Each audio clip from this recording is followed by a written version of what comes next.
इनसे नहीं जगा।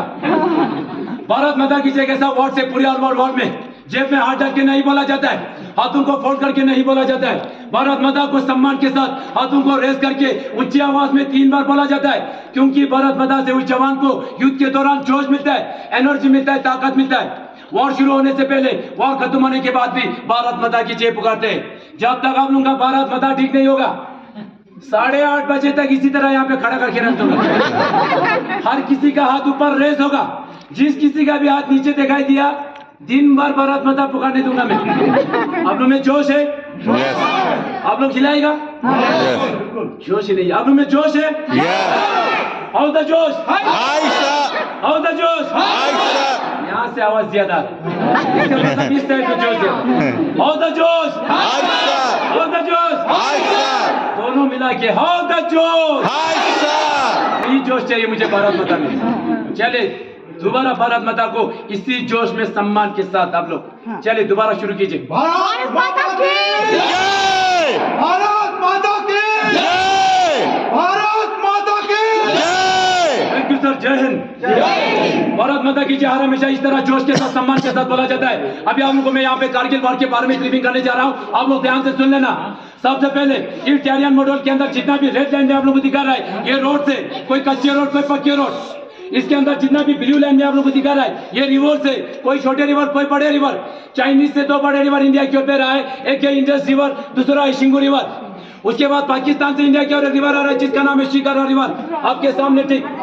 उसके बाद इस मॉडल के अंदर कुछ रेड लेटर में कुछ गांव का नाम लिखा हुआ है रेड लेटर में, जैसे कि गुत्तारी खोल, मटियाल, बिजोत एंड मरोल। ये पीओके का कुछ गांव है जो कि अभी भी उसके अंदर मौजूद है। पीओके क्या होता है? पाक ऑक्युपाइड कश्मीर, पाकिस्तान ऑक्युपाइड कश्मीर, जो कि पाकिस्तान वाले बोलते हैं आजाद कश्मीर। उसके बाद जितना भी एरोहेड मेरे और इंडिकेट कर रहा है, ये एलओसी है।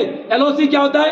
Line of control. Line of control. सुन लेना, ये जो कारगिल वॉर कैसे हुआ, क्यों हुआ? कारगिल वॉर नहीं होना था, कारगिल वॉर धोखे से हुआ। पाकिस्तान ने हमारे साथ बहुत धोखा किया था, इसीलिए जो कारगिल वॉर 1999 में पाकिस्तान के साथ हुआ।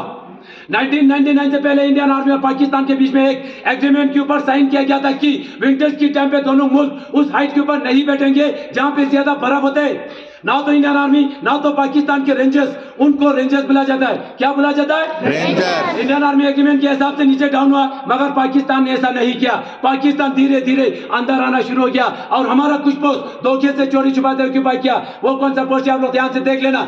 सबसे पहले द्रास के अंदर तोलोलिंग 5140, टाइगर हिल 4875, उसके बाद कारगिल 568 कक्सर एंड मजदास। लास्ट में आता है बटालिक के अंदर जुबाराइट, मुंटू डालू, खालूबार पोस्ट एंड यलदौर। ये पूरे का पूरा जमीन आप लोगों को देखने में यहाँ पे छोटा दिखाई देगा, मगर द्रास से लेके बटालिक तक अबाउट 134 किलोमीटर जमीन उन्होंने धोखे से चोरी छुपाते ऑक्यूपाई किया था। उस दौरान एग्रीमेंट के हिसाब से नीचे डाउन हुए थे। पाकिस्तान ने जितना भी जगह जमीन पर ऑक्यूपाई कर लिया। अब थी इंडियन आर्मी की बारी, उसको कैसे रिकैप्चर करना है, ध्यान से सुन लेना। बटालिक के अंदर इंडियन आर्मी को कैसे पता चला कि हमारा पोस्ट ऑक्यूपाई हो चुका है? बटालिक के अंदर एक पोस्ट है जिसका नाम है मुंटू डालू, आपके सामने ठीक। 506 के ऊपर एक चढ़वा था, बेट पकड़ी चढ़ाने वाला लद्दाखी सिविलियन, जिसका नाम था टाशी नमग्याल। क्या था? टाशी नमग्याल। आवाज नहीं आ रहा है? टाशी नमग्याल। जो टाशी नमग्याल मुंटू डालू इलाके के अंदर हर हमेशा बेट पकड़ी ऊपर नीचे करते रहते थे। एक दिन मुंटू डालू इलाके के अंदर उसने वहां पे कुछ हरकत को देखा। वहां पे कुछ लोग हरकत कर रहे थे। पहले उसने देखा कि ये इंडियन आर्मी की पाकिस्तान आर्मी।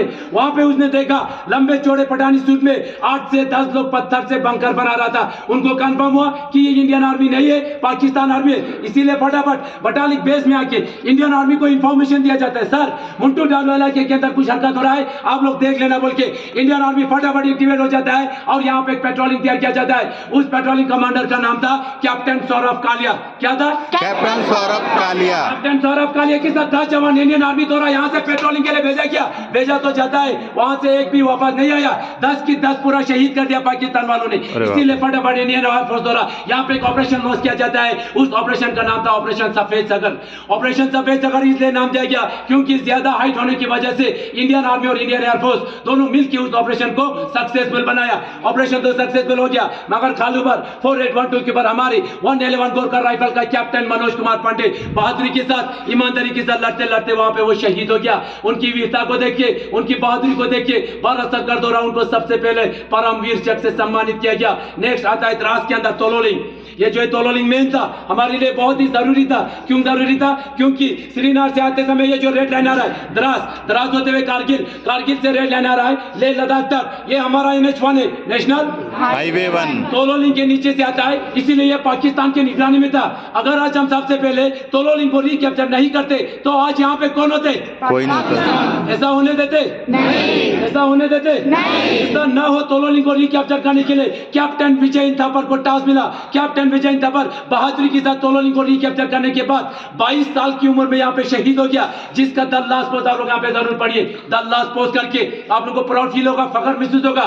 शहीद होने से एक दिन पहले अपने पिताजी के नाम खत लिख के वो शहीद हुए। बाद में पिताजी का भी मैसेज पढ़ लेना, उसके बाद आप सभी को पता होगा कैप्टन विक्रम बत्रा का नाम, यस, ये दिल मांगे मोर, बत्रा का दूसरा नाम भी है शेरशाह। आवाज नहीं आ रहा है? शेरशाह। कैप्टन विक्रम बत्रा को टास्क दिया था 5143 को रिकैप्चर करने के लिए। ये पोस्ट है 5143 को रिकैप्चर करने के लिए कैप्टन विक्रम बत्रा को टास्क दिया था। कैप्टन विक्रम बत्रा बहादुरी के साथ 5143 को रिकैप्चर करने के बाद आगे एडवांस करते समय 2 गोली लगने के कारण वहां पे वो घायल हुआ। घायल होते ही अपने सीनियर ऑफिसर को यहाँ से 4 बार का एक मैसेज पास किया जाता है। वो मैसेज क्या था?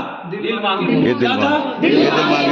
मांगे मोर। उस फिल्म के अंदर इसलिए बोलता है क्योंकि उसका दिल जो था यहां तक सीमित नहीं था, उसका दिल था 4875 को भी रिकैप्चर करने के लिए। इतना जोश था उसके अंदर, इतना हिम्मत था अपनी देश को बचाने के लिए। उसको परमिशन मंगाया था, सर मैं बिल्कुल ठीक हूं, मुझे दोबारा परमिशन दीजिए। परमिशन मिला, आगे एडवांस किया। 3 पाकिस्तानियों को यहां पे मार के ऊपर जैसे ही ये पहुंचने वाला था, अचानक 5 गोले लगने के कारण कैप्टन विक्रम बत्रा भी यहां पे शहीद हो गया। उनकी वीरता को देखिए, उनको भी परमवीर चक्र से सम्मानित किया गया। उसके साथ जितना भी सेना थे, राइफलमैन संजय कुमार के साथ पूरा सेना मिलके 4875 को बहादुरी के साथ रिकैप्चर किया। 7 पाकिस्तानी को मार गिरा के, उन्हीं की वेपन से उनको मार गिरा के, उन्हीं का वेपन लेके आने वाला संजय कुमार जीवित वापस आए थे, अभी भी जीवित है। उसके बाद आता है टाइगर हिल। ज्यादा डोमिनेट हाइट होने के कारण इंडियन आर्मी को कम से कम 1 महीने का समय लग गया टाइगर हिल को रिकैप्चर करने के लिए। 18 ग्रेनेडियर को टास्क मिला था। अब उन्होंने नाम सुना होगा ग्रेनेडियर योगेंद्र सिंह।